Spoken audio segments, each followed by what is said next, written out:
በስመ አብ ወወልድ ወመንፈስ ቅዱስ አሐዱ አምላክ። መንፈሳዊ ቻነል ምግብ ምእመናን ሓዳስ ኦርቶዶክሳዊ ቻነል ሒዝናልኩም ኣብ ቀረባ ግዜ እንመጽኢና።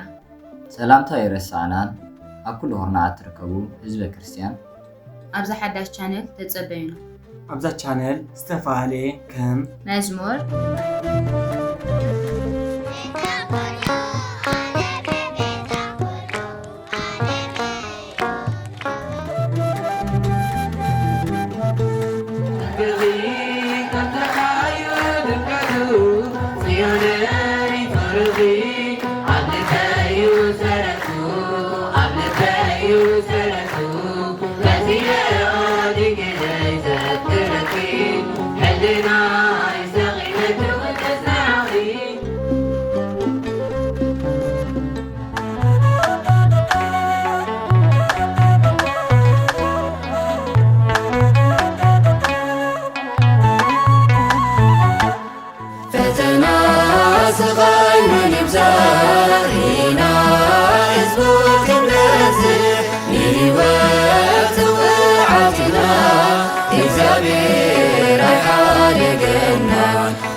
ስብከት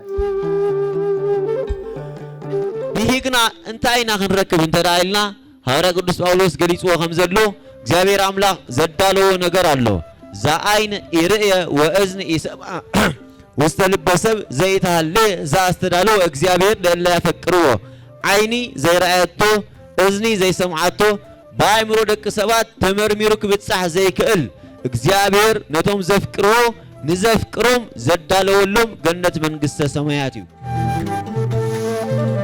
ድራማ መንፈሳዊ ጽሑፍን ትርኻን ሒዝናልኩም ክንመጽእ ኣብ ቀረባ ግዜ ተጸበዩና።